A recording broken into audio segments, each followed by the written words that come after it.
இந்த ஹதீஸ் ஒன்று நாங்கள் ஏற்றுக்கொள்ளும்போது அந்த அறிவிப்பாளர் வரிசை பெர்ஃபெக்டாக அழிச்ச அதில் விஷயத்தை பார்த்து சுய அறிவுக்கு படலைன்னு சொல்லி நாங்கள் ஹதீஸை மறுக்க போகல.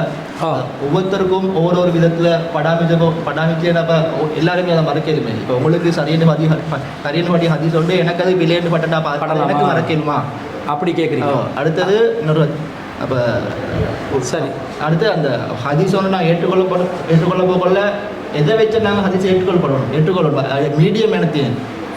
அதோட அந்த நம்மளாக நாங்கள் ஏற்கனவே நாங்கள் ரோல் மாடலாக பார்த்த மௌலவிமார்கள் கூட இந்த ஹதீஸ்கள் இந்த இதை ஏற்றுக்கொள்ள இயலும், இதை இந்த விலங்கடிக்க முறையில் விலங்கெடுத்தனால சரி என்று சொல்லிய சரி, அது அவங்களுக்கு நீங்கள் சொல்லி விஷயம் அவங்களுக்கு விளங்கலை என்று அவங்க எந்த அடிப்படையில் நான் மறுக்கியது அந்த விஷயத்தை என்ன. அதாவது என்ன கேட்குறாங்கன்னா, ஒரு ஹதீஸை வந்து நாங்கள் ஏற்றுக்கொள்ளக்கூடாதுன்றதுக்கு எங்களோட புத்திக்கு இது படலை, இது சரியாக இல்லை, அதனால் நாங்கள் இதை மறுத்துறணுமென்று வந்தால் இப்படியே ஒவ்வொருத்தர்கிட்ட புத்திக்கு படாமல் போனால் மொத்த ஹதீஸுகளும் மறுக்க வேண்டிய ஒரு சூழ்நிலைக்கு வந்துடும் என்ற மாதிரி ஒரு கேள்வி முதலாவதாக கேட்குறாரு.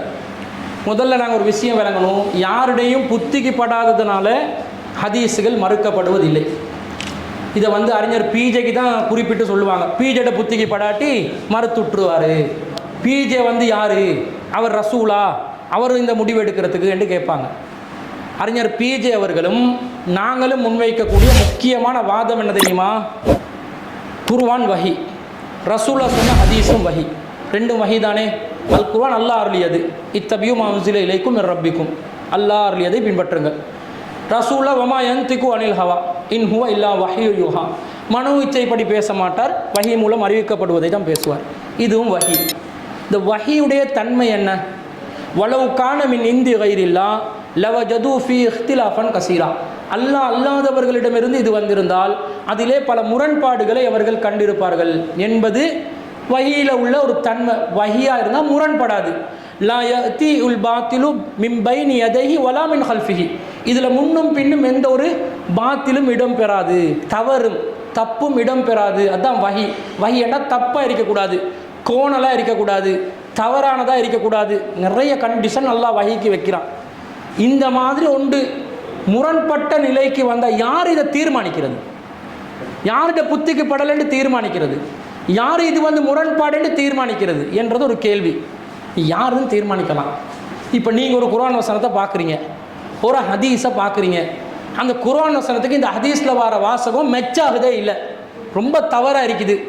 நீங்கள் முடிவெடுக்கிறீங்க, இந்த குர்ஆன் வசனத்தின் அடிப்படையில் இந்த செய்தி வந்து ஏற்புடையதானது இல்லை, இதில் பல கேள்விகள் வருது என்று நீங்கள் சில கேள்விகள் கேட்குறீங்க. இந்த கேள்விகளை கேட்டு உங்களோட கேள்விகளுக்கு யாரும் பதிலளிக்காத நிலையில் உங்களோட கேள்விகள் தனித்து நிற்க வேண்டும் வைங்க, கேள்விகளுக்கு பதிலே வருதில்லைன்னு வைங்க, அப்போ கண்டிப்பாக அதில் ஒரு பிரச்சனை ஒன்று இருக்குதுன்னு அர்த்தம். இதை பிஜே அவர்கள் தான் தீர்மானிக்கணும் என்று இல்லை, சலஃபு இமாம்கள் தான் தீர்மானிக்கணும் என்றது இல்லை, சஹாபாக்கள் தான் தீர்மானிக்கணும் என்றது இல்லை, தௌஹீத் ஜமாத் தான் தீர்மானிக்கணும் என்றது இல்லை. யாரும் தீர்மானிக்கலாம். ஆனால் நீங்கள் எதை காரணம் காட்டி மறுக்கிறீங்களோ அதுக்கு எதிராக வரக்கூடிய அனைத்து கேள்விகளுக்கும் உங்களிடம் பதில் இருக்க வேண்டும். பதில் இல்லையா உங்களோட சிந்தனை தப்பாகும். உங்களுக்கு விலகிச்சா? வாசல் அனைவருக்கும் தான் திறக்கப்பட்டுள்ளது. இப்போ நாங்கள் தாபல் அமவு வபுத்தல்லத்தில் உருகு வசபத்தில் அஜ்ரு இன்ஷா அல்லா ஒரு துவா ஓதினோம் நோன்பு திறக்கும் போது. தாகம் தீர்ந்து விட்டது, நரம்புகள் நனைந்து விட்டது, அல்லாஹ் நாடினால் கூலிங் கிடைக்கும் சொன்னோம் தானே. இந்த செய்தி எல்லாரும் சொல்லி கொண்டு இருந்தோம் தானே. இந்த செய்தி பலவீனம் என்று அறிஞர் பிஜே அறிவித்தார். அவரை ஆரம்பத்தில் அறிவித்தார் இல்லை, இலங்கையை சேர்ந்த ஒரு மௌலவி ஒருத்தர் தான் அறிவித்தார். அந்த ஹதீஸ் ஆய்வு செஞ்சு இதில் இடம்பெறக்கூடிய ஒரு அறிவிப்பாளர் பலவீனமானவர் என்று இங்கேருந்து அறிவிக்கிறார். அறிவிக்கும் போது அதை அறிஞர் பிஜே மீளாய்வு செய்கிறார். ஆமாம், சரியாக இருக்குது, அவர் சொல்கிற வாதம் சரி. அப்போ அந்த ஹதீஸும் பலவீனம்.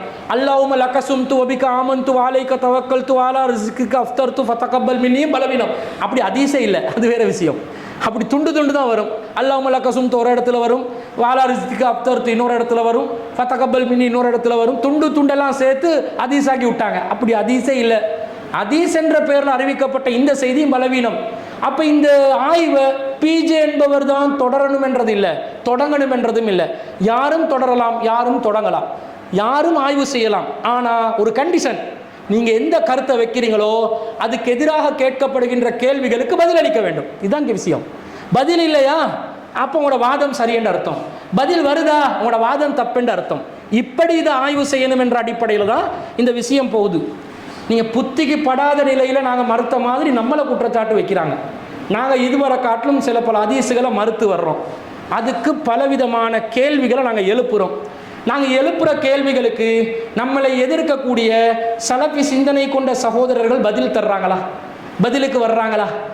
என்ன பார்க்க, அப்துல் ராசிக் அப்படி, இன்னார் இப்படி, விவாதம் பயனளிக்குமா, மடையர்களுடன் விவாதமா, இப்படி விவாதம் என்பது ஒரு சுண்ணத்தா, இதான் பதிலாக இருக்குது. விவாதத்துக்கு வந்தால் மக்கள் மத்தியில் குழப்பமான நிலையில் இருக்குது.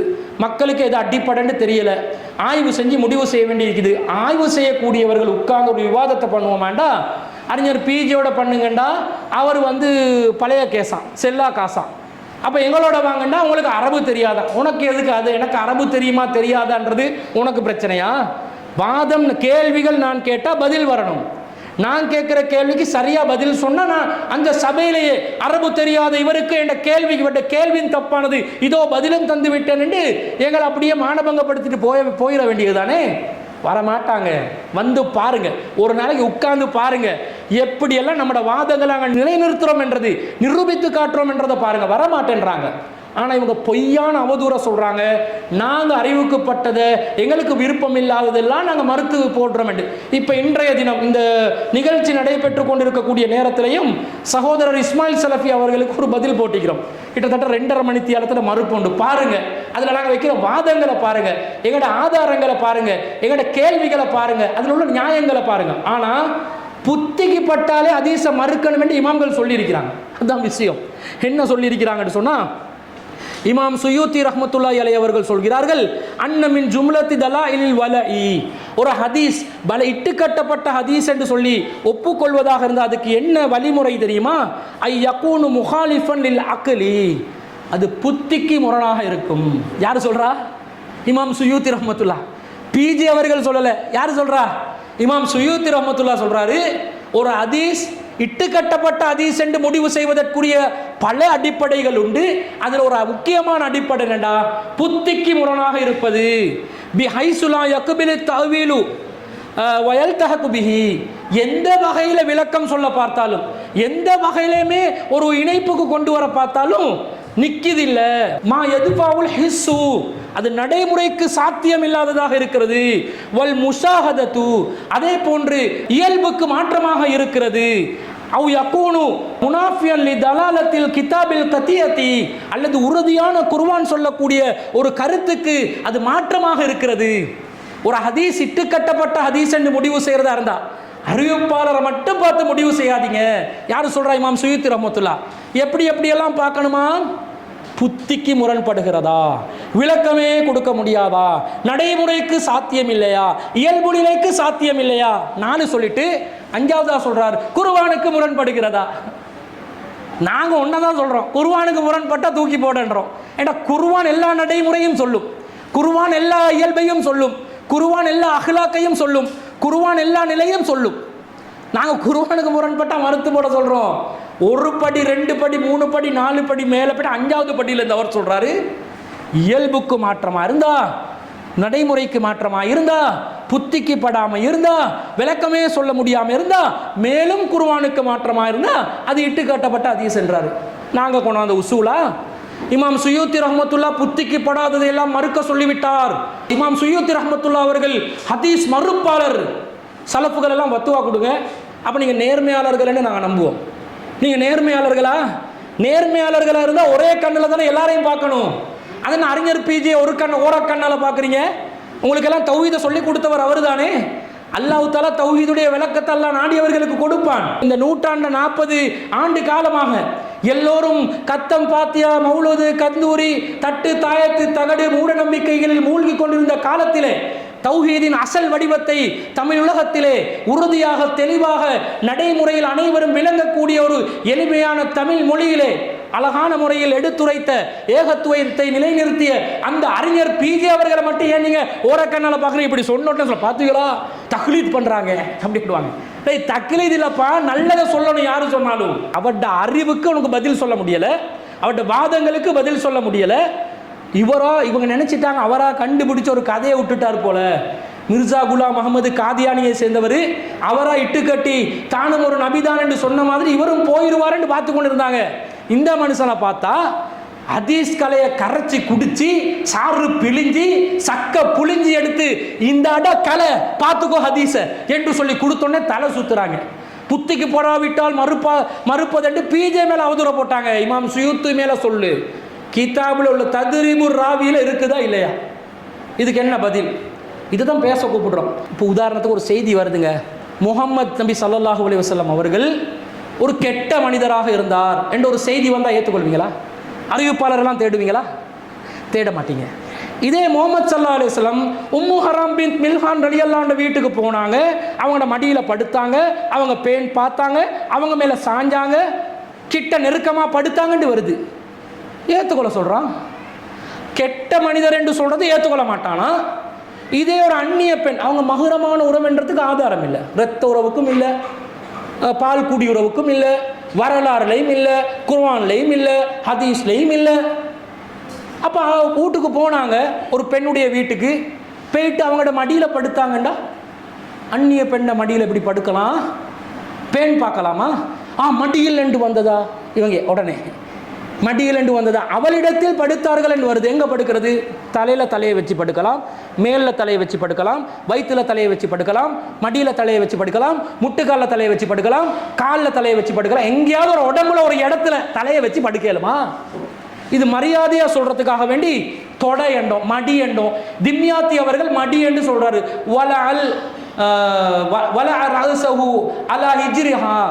அவருடைய தொடையில் மடியில் தலையை வச்சாங்கன்னு வருது, திம்யாத்தி சொல்கிறாரு. அப்படி தான் ஹதீஸை பார்த்தோன்னு வருது. சரி, ஃபத்தகா இந்தஹாண்டு வருது. உம்மு ஹராம் பின் மில்ஹான் ரலியல்லாஹு அன்ஹா மேனியில் சாய்ந்தார்கள் என்று வருது. எப்படி சாய்கிறது? முதுக்கு முது, தோளா தோழி என்று சாய்கிறதா? இப்போ நாங்களாம் சாய்வோமா? அந்நிய பெண்ணை வீட்டுக்கு போய்ட்டு சாய்வோமா? செருப்படி கொடுக்க மாட்டோம்.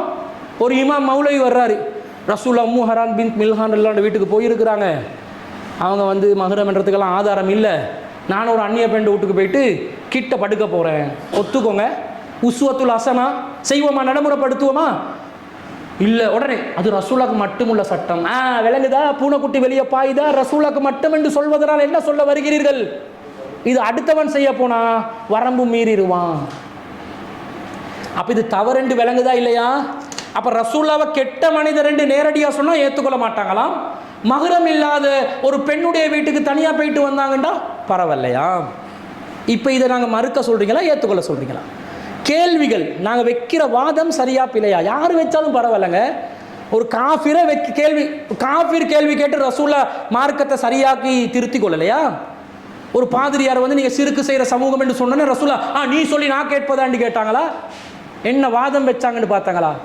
வல் காபத்தி என்றீங்க, காபா மீது சத்தியம் என்றீங்க. காபா மீது அல்லா மீது தானே சத்தியம் செய்யணும், இது என்ன காபா மீது சத்தியம் என்று வருது? சிறுக்கு செய்கிற சமூகம் சஹாபாக்களே, இனிமேல் நீங்கள் யாராவது சத்தியம் செய்வதாக இருந்தால் வரப்பில் காபா, காபாவின் இறைவன் மீது சத்தியமாக என்று சொல்லுங்க. கேள்வி எவன் கேட்டாலும் கேள்வி எழுப்பப்படும் போது திருப்தியான பதில் இருந்தால் எங்களோட நிலைப்பாடு சரி, திருப்தியான பதில் இல்லையா நாங்கள் புரிஞ்சு கொண்டது பிழை. இப்போ நாங்கள் சில கேள்விகளை எழுப்பிக்கிறோம், எங்களோட கேள்விகளுக்கு அவங்க பதில் சொல்லணும். அவங்க கேட்குற 50 கேள்விக்கு ஒன்று விடாம தினசரி பதில் அளித்து கொண்டு இருக்கிறோம். இதை விட என்ன செய்ய சொல்றீங்க? இந்த நிலைப்பாடு சரி என்பதற்கு வேற என்ன ஆதாரம் காட்டணும்?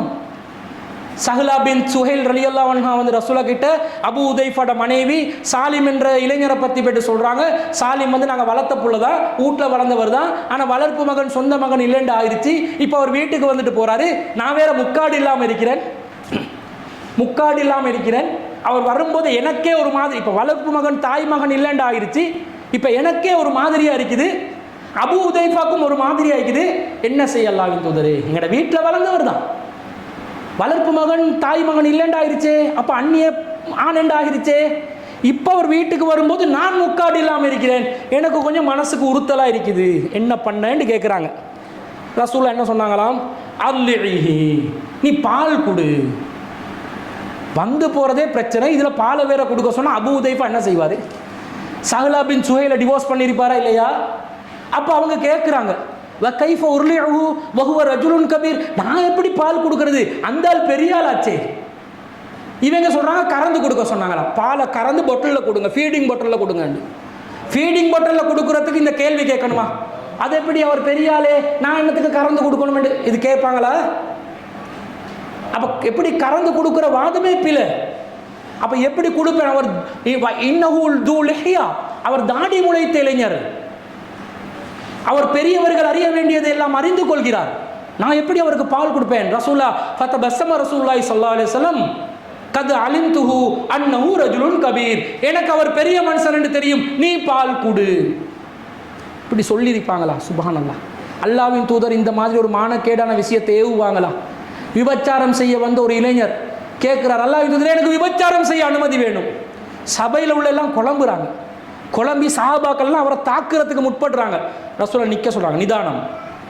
அவர் ரசூலை கூப்பிடுறாங்க, இங்கே வா, விபச்சாரம் செய்ய அனுமதி கேட்குறியோ, அனுமதி கொடுத்தா என்ன ஆகும்? ரசூலா கேட்குறாங்க, உலகத்தில் இருக்கிற பெண் யாருடையாவது ஒரு தாயாக தானே இருப்பாள், நான் எப்படி விபச்சாரத்துக்கு அனுமதி கொடுக்க முடியும்? நீ உன்னுடைய தாயுடன் விபச்சாரம் செய்வியா? மாட்டேனே. உலகத்தில் இருக்கிற யாராவது ஒரு பெண் யாருக்காவது தாயா இருப்பாளே, நீ உன்னுடைய சகோதரியோடு விபச்சாரம் செய்வியா? மாட்டேன். உலகத்தினுடைய பெண் யாருடையாவது சகோதரியாக தான் இருப்பாள், நீ உன்னுடைய மாமி சாட்சியோடு விபச்சாரம் செய்வியா? மாட்டேன். உலகத்தில் உள்ள பெண் யாருக்காவது சாட்சியாக யாருக்காவது மாமியாக தான் இருப்பாள். அப்படி இப்படி கேட்கலாமா? யா அல்லாஹ் இவனை நேர்வழிப்படுத்து, இவனோட பாவத்தை மன்னிச்சிருந்து அவனுக்காக பிரார்த்தனை செஞ்சு திருத்தி அனுப்பினாங்க. மானக்கேடான விஷயத்தை யாருக்கும் ஏவ மாட்டாங்க ரசூல்லா. அனாச்சாரத்துக்கு யாருக்கும் விதிவிலக்கு கொடுக்க மாட்டாங்க.